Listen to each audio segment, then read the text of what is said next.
La question de la légitimité, elle m'a traversée tout le long. Parce que je viens pas de là, parce que je viens d'Europe et que directement, qui sont les gens qui sont venus habiter au Canada, ce sont des Européens. Et donc, je fais partie de cette descendance-là. Et quelque part, au nom de quoi je m'octroie le droit de venir poser un regard.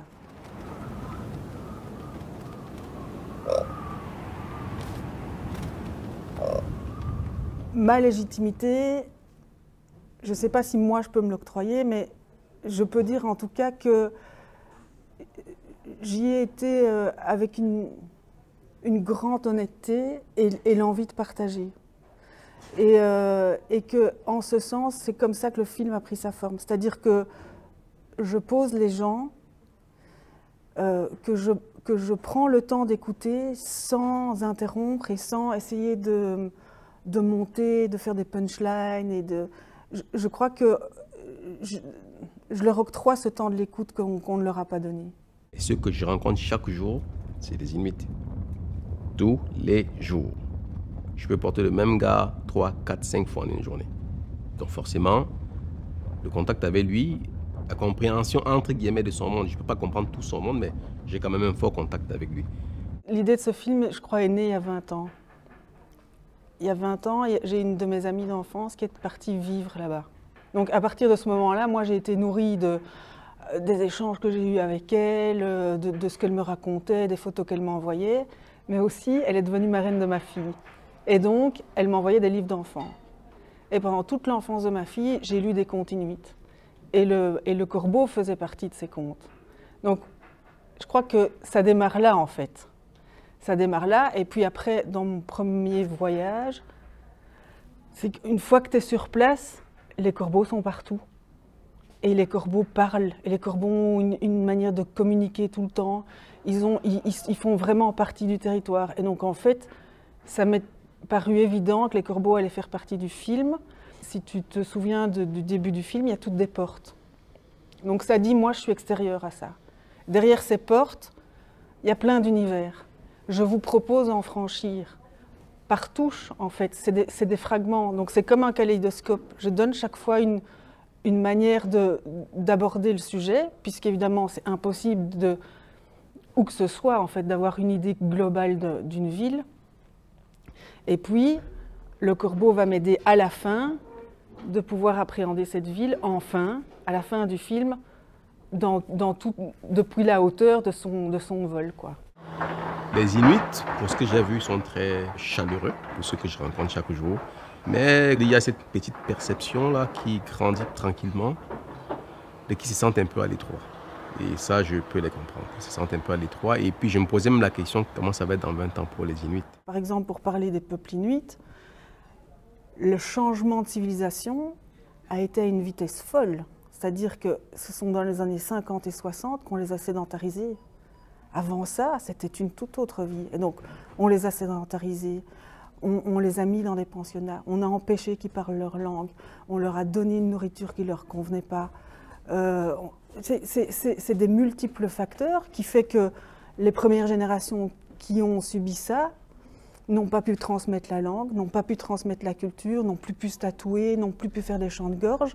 Et donc les générations d'après, en fait, sont des générations qui ne savent plus qui ils sont. Qui ne sont ni les blancs colonisateurs, mais qui ne se sentent pas non plus complètement partis parce qu'ils ne savent plus comment faire, en fait. Et donc il faut... et c'est en ça qu'à la fin du film, on peut y arriver si on arrive à soigner cette plaie béante-là.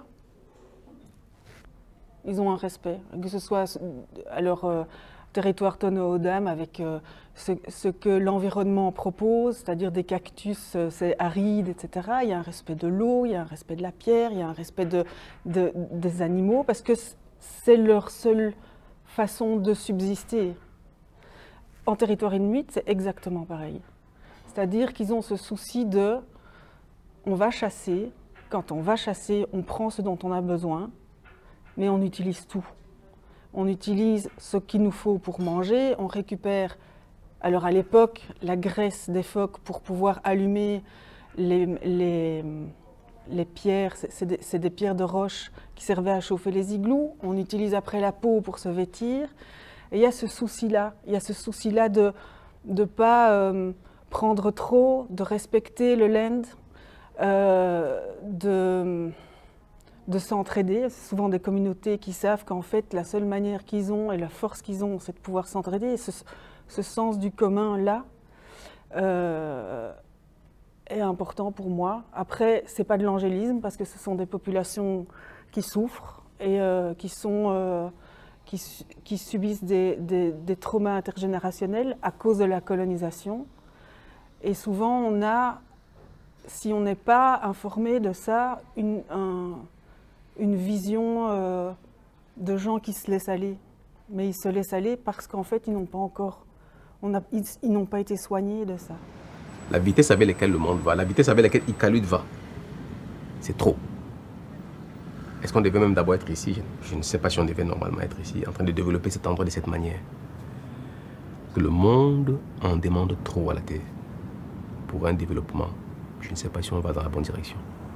Donc Iqaluit est assez symbolique de ce qui se passe sur la Terre. C'est moi qui étais à l'image.